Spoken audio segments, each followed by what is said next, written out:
Hi, I'm April from Eating Healthy for Beginners by Permaculture, and today we're talking about how to eat passion fruit and the health benefits of it.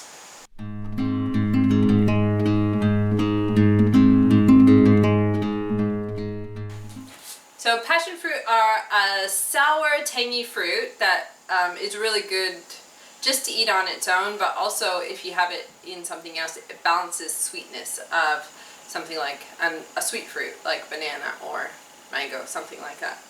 So they can get wrinkly or they can be very smooth on the outside. So these ones have been sitting around for a week, almost a week, so they're a bit wrinkly, which is fine.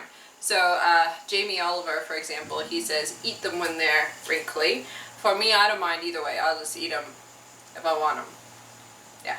Passion fruit can be big or small, and my favorite way to choose them is to find the heavy ones. So if you are shopping for them and you can feel the weight, choose one that's heavy, because that means there's a lot of fruit inside. If it's light, it's probably not that great. Or sometimes you can get one with hardly any fruit or a bit dried out in the middle. So those are usually the really light ones. Heavy is best.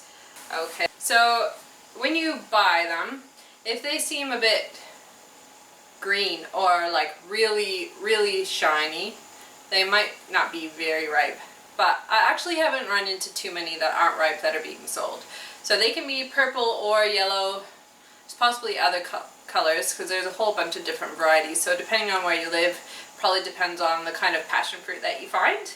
And if you want, you can put them in the fridge when they get wrinkly and ripe, or you can keep them out. I live in a hot area and I've just been keeping them in the fruit basket all week and they've been fine.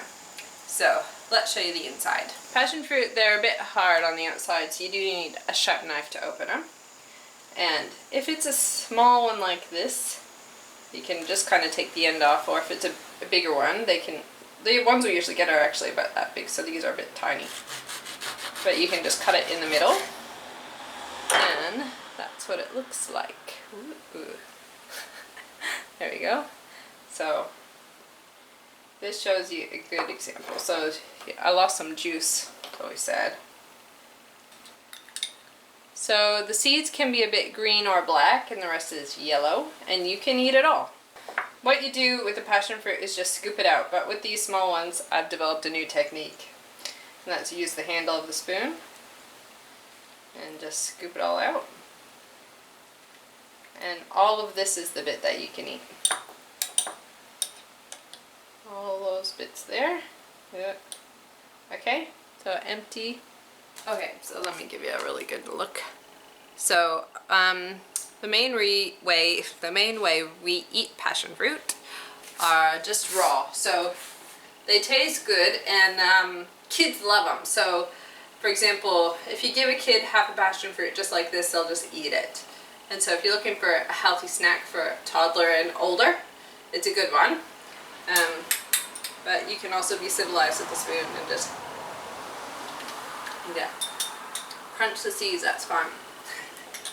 Okay, so passion fruit is useful for a lot of things. Because it's a bit sour, it's a good balancer for sweet food. So if you cut open a banana or a mango, you can just pour a little bit of passion fruit on top and it makes it taste great. Other things you can pour passion fruit on top of is cereal, yogurt, oatmeal. I use it a lot for breakfast. Let's see. Oh, if you make a healthy cake or a healthy muffin, put a little bit of passion fruit on top. Give it a bit of tang. That's good. And yeah, if you have any more ideas, let me know, because I always love to use passion fruit. And we also use it often in a smoothie. Actually, not that often, because we don't kind of want to waste it in a smoothie. It's too good for the smoothie. We want to eat it on our own because it tastes so good. And often people use it for desserts. Let me show you what they do.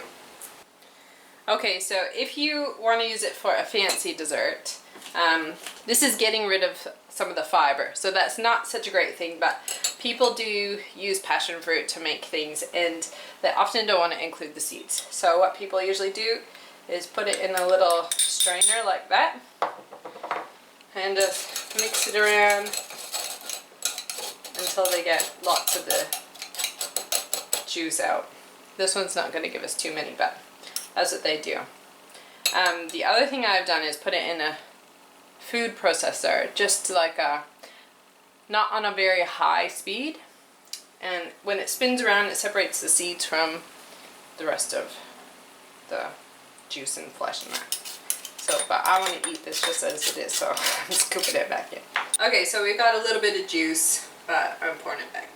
So there are quite a number of health benefits of the passion fruit. Passion fruit is not a lot of calories, but it has a lot of nutrition. So some might call it nutrient dense. The benefits are they have antioxidants. Antioxidants are thought to fight cancer. So they go around and they get all the free radicals in your body, which are bad, and destroy them. Also, passion fruit has a lot of vitamin C and vitamin A, and both will help boost your immune system.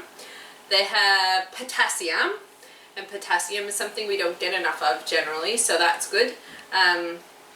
It can balance your blood pressure. Minerals are in passion fruit, like iron. So iron you don't often hear of in fruit, I don't anyway.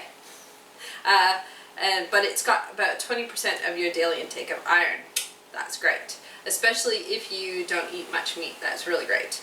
Also, there is copper, magnesium, and phosphorus. The seeds provide fiber, and passion fruit is thought to be quite good for your eyes. So that's about all on passion fruit. So if you needed to know how to eat it one more time, it's just like this. If you want to know more about healthy food, if you're getting into all these fruits and vegetables, come over to the YouTube channel and see what we've got. As of this video, there's an avocado video, and there's a kiwi video, and now passion fruit. And there'll be lots more to come. If you have a question about any fruit or vegetable that you'd like to know about, just send me a message on Facebook, and I will try and do a video on that if it is grown sometime during the year here. And it should be. And let's see, yeah, please subscribe, and if you want to access the free ebook, go over to permaculture.com for that. It's the must-have staples for a healthy kitchen. And it's free for you.